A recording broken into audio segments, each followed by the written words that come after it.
ونستغفره ونؤمن به ونتوكل عليه ونعوذ بالله من شرور أنفسنا ومن سيئات أعمالنا من يهده الله فلا مضل له ومن يضلل فلا هادي له ونشهد أن لا إله إلا الله وحده لا شريك له ونشهد أن سيدنا وسندنا وحبيبنا وحبيب ربنا محمدا عبده ورسوله صلى الله تعالى عليه وعلى آله وصحبه وبارك وسلم تسليما كثيرا كثيرا كثيرا أما بعد فأعوذ بالله من الشيطان الرجيم بسم الله الرحمن الرحيم وَإِذَا قِيلَ لَهُمْ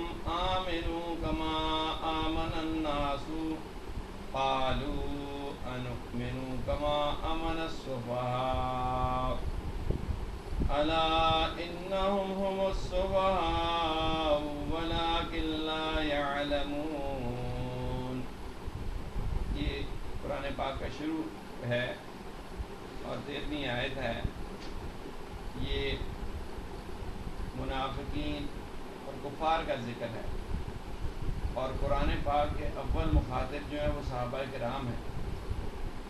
اور جب کہا جاتا ہے ان سے, مکے والوں سے, ایمان لاؤ جس طرح ایمان لائے یہ لوگ. کون لوگ؟ ابو بکر صدیق, عمر فاروق, عبداللہ بن مسعود, ابو ذر غفاری, یہ جو موجود تھے لوگ, تو کہتے ہیں کہ ہم ایمان لائیں, ہم جس طرح ایمان لائے یہ بیوقوف.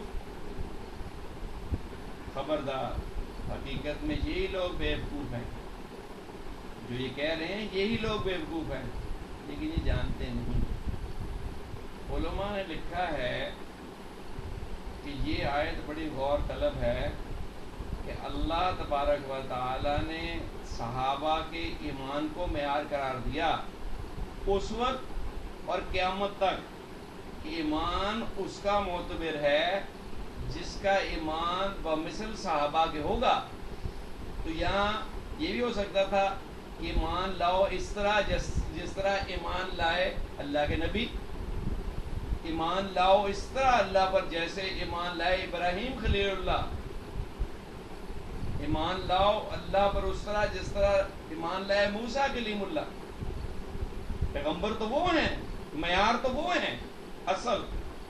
لیکن یہاں اللہ نے مکہ والوں سے کہا اور پھر قیامت تک آنے والے مسلمانوں سے کہہ دیا, ایک اصول طے کر دیا کہ ایمان اس کا معتبر ہے جس کا ایمان بمثل ان لوگوں کے ہے جو اس وقت قرآن کے اولین مخاطب تھے, صحابہ کرام. اور یہ بھی طے کر دیا کہ جو بھی ان کے راستے پہ چلے گا, دنیا دار لوگ, کفار لوگ, منافق لوگ, ان کو بیوقوف کہیں گے. اور یہ قیامت تک ایسے ہی ہوگا کہ ہر مذہبی آدمی کو بیوقوف سمجھا جائے گا. اور اس بیوقوف لفظ کی جو ہے نا وہ شکلیں بدل دی جائے گی. کبھی کہا جائے گا یہ فرسودہ ہے, کبھی کہا جائے گا یہ بیوقوف ہے, کبھی کہا جائے گا یہ جاہل ہیں, کبھی کہا جائے گا یہ فنڈامنٹلسٹ ہیں, کبھی کہا جائے گا یہ ٹیررسٹ. بات ایک ہی ہے. کیوں؟ کیونکہ ان کے نزدیک اور آج کے کفار کے نزدیک بھی اصل کامیابی دنیا کی کامیابی ہے. تو جو الٹے راستے پہ چلے گئے, دنیا تو مٹ جانے والی چیز ہے, دنیا کی کوئی اہمیت نہیں ہے, دنیا کی تو یہ مٹی ہے. تو وہ جو ہے اس کو وہ لوگ سمجھتے ہیں بیوقوف ہے, یہ بیوقوف ہے. اور حقیقت اس کے برعکس ہے. تو اللہ تبارک و تعالیٰ ارشاد فرما رہے ہیں کہ انہیں نہیں پتا کہ کم عقل احمق تو یہ خود ہیں, یہ مٹی کے سوداگر ہیں, مٹی خرید رہے ہیں, مٹی بیچ رہے ہیں اور مٹی پہ چلے جانا ہے اور اس کی کوئی ورث نہیں. مٹے نامیوں کے نشان کیسے کیسے کہاں گئے؟ ظہیر الدین محمد بابر بڑی بادشاہت تھی, کہاں گیا الیگزینڈر دی گریٹ؟ اے سکندر نہ رہی تیری بھی عالمگیری، کتنے دن خود جیا اس لیے دارا مارا۔ 27 سال کی عمر میں ساری دنیا فتح کر کے سکندر اعظم مر بھی گیا تھا۔ جتنی اویلیبل دنیا تھی اس وقت، اٹلانٹک اوشن کے ادھر ادھر ساری اس نے فتح کر لی تھی، لیکن ختم ہو گئی بات، کچھ بھی نہیں۔ فرعون نہیں رہے، کوئی رہا ہے؟ قوم عاد اور قوم سمود، ان کے خطرات دیکھیں آپ حیران ہو جائیں، پورا پورا پہاڑ کاٹ کے ایک محل بنایا ہوا، کیا ان کے پاس اوزار تھے، کیا ان کے پاس طاقت تھی؟ کوئی نہیں رہا۔ اور دراصل بیوقوف تو وہ ہیں جو اس دنیا میں دل لگا رہے ہیں، جو رہنے کی جگہ ہی نہیں ہے۔ یہ تو چل چلائی کا معاملہ ہے۔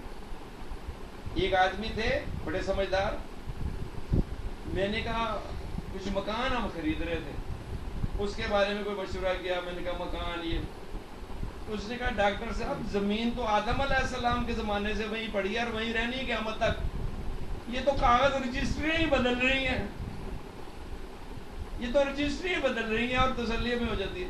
ساری زندگی کی کمائی ہم مٹی خریدنے پہ خرچ کر دیتے ہیں۔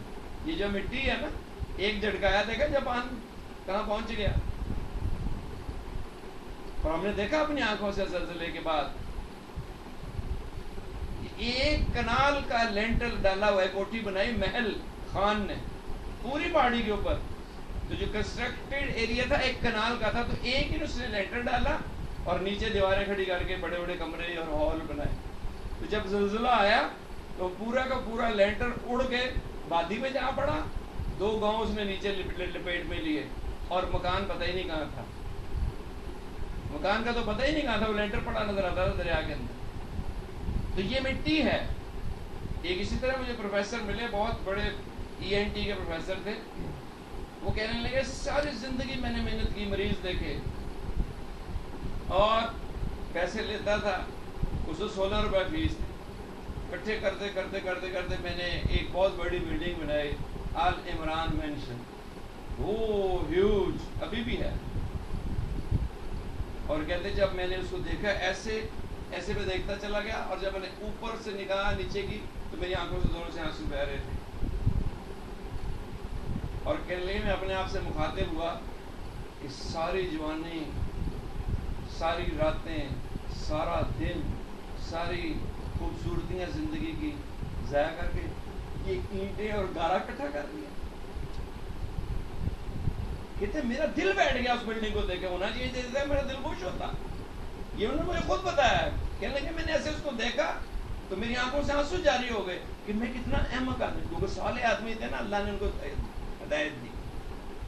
تو ہم سارے مٹی کے سوداگر ہیں۔ وہ جو صحابہ کرام تھے وہ سونے کے سوداگر تھے، وہ دنیا میں ایسے رہے جیسے مسافرت ہے۔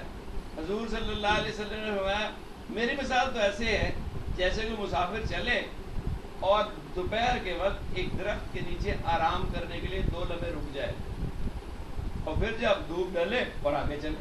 تو میں دنیا میں اس طرح وقت گزارتا ہوں، اور ایکچولی اسی طرح ہی وقت گزارا۔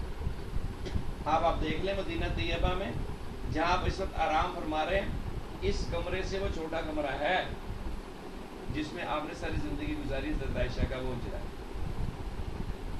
جس میں 3 کمرے بن سکتی ہیں، بس چوتھی کی اس میں گنجائش ہی نہیں، اتنی جگہ تھی۔ اور خود روایت میں آتا ہے کہ حضرت عائشہ آرام فرما رہی ہوتی تھی تو میں سجدے کے لیے جاتا تہجد میں، تو وہ ٹانگ پھیلاتی تو میرے سجدے کی جگہ، پھر میں ان کی ٹانگ پیچھے کرتا پھر سجدہ کرتا۔ اتنی چھوٹے اجرے میں ساری زندگی گزارتا۔ تو یہ اتنی چھوٹی زندگی تو وہی گزار سکتا ہے جو مسافر کی طرح زندگی گزار رہا ہو۔ ہمارے پروگرام تو بڑے لمبے لمبے ہیں۔ تو یہ صحابہ جو ہیں اصحاب النجوم، یہ ستاروں کی معنی، جس نے کسی ستارے کو بھی دیکھ لیا اور اس کے پیچھے چلا وہ منزل تک پہنچ جائے گا۔ تو آج میرا دل چاہ رہا تھا اس طرف بھی ہم التفات کریں کہ صحابہ کرام کے حالات بھی دیکھا کریں کہ انہوں نے کس طرح زندگی گزاری۔ ایک کتاب ہے ہمارے پاس، اس میں اس کا نام ہے حالات و مقالات صحابہ، اور یہ ہمارے سلسلے کے بزرگ ہیں حضرت مولانا محمد ادریس الانصاری صاحب رحمۃ اللہ تعالی علیہ، میں ان کی خانقاہ پر گیا تھا صادقہ آباد میں، تو ان کے جانشین اور بیٹے نے دی. اس میں 6 صحابہ کرام کے واقعات اور حالات لکھے ہیں. اس میں سب سے پہلے حضرت عبداللہ بن مسعود رضی اللہ تعالیٰ عنہ ہے، سادس الاسلام، یہ چھٹے شخص ہیں جو اسلام لائے. ان کی کنیت ابو عبد الرحمن الحنظلی ہے. ابھی دار ارقم میں رسول اللہ صلی اللہ علیہ وسلم مقیم نہیں ہوئے تھے کہ عبداللہ بن مسعود رضی اللہ تعالیٰ عنہ مسلمان ہو چکے تھے. کہتے ہیں چھٹے مسلمان حضرت عبداللہ بن مسعود ہیں جو حضرت عمر سے پہلے مسلمان ہو چکے تھے. اسلام لانے کے بعد حضور صلی اللہ علیہ وسلم نے انہیں اپنا خاص آدمی بنا لیا تھا. یہ حضور صلی اللہ علیہ وسلم کے رازدار صحابی تھے. حضور کی مسواک، حضور کے جوتے اور وضو کا لوٹا سفر میں انہی کے پاس رہتا تھا. حبشہ کی ہجرت کرنے والے صحابہ میں یہ بھی شامل تھے، اور بدر کے مارکہ اور دیگر تمام جنگوں میں حضور صلی اللہ علیہ وسلم کے ساتھ رہتے تھے. حضور نے ان کو جنت کی بشارت دی تھی.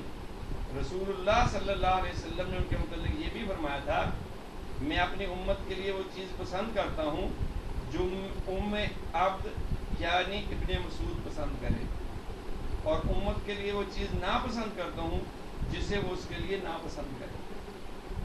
حضور کے اخلاق اور طریقہ میں حضور صلی اللہ علیہ وسلم کی بدرجہ اتم مشابہت رکھتے تھے. سچے عاشق تھے. ہم بھی تو کہتے ہیں نا جی میں بڑا عاشق رسول ہوں، ذرا گریبان جھانک کے بات کرنی چاہیے. ہلکے پھلکے بدن کے آدمی تھے. بہت زیادہ گندم گوں رنگ تھا. بدن پر گوشت بہت کم تھا. قد مختصر تھا. لمبا آدمی بیٹھے ہوئے ان کے برابر معلوم ہوتا تھا. حضرت عمر رضی اللہ تعالیٰ عنہ کے زمانہ میں کوفہ کے قاضی اور کوفہ کے بیت المال کے متولی تھے. حضرت عثمان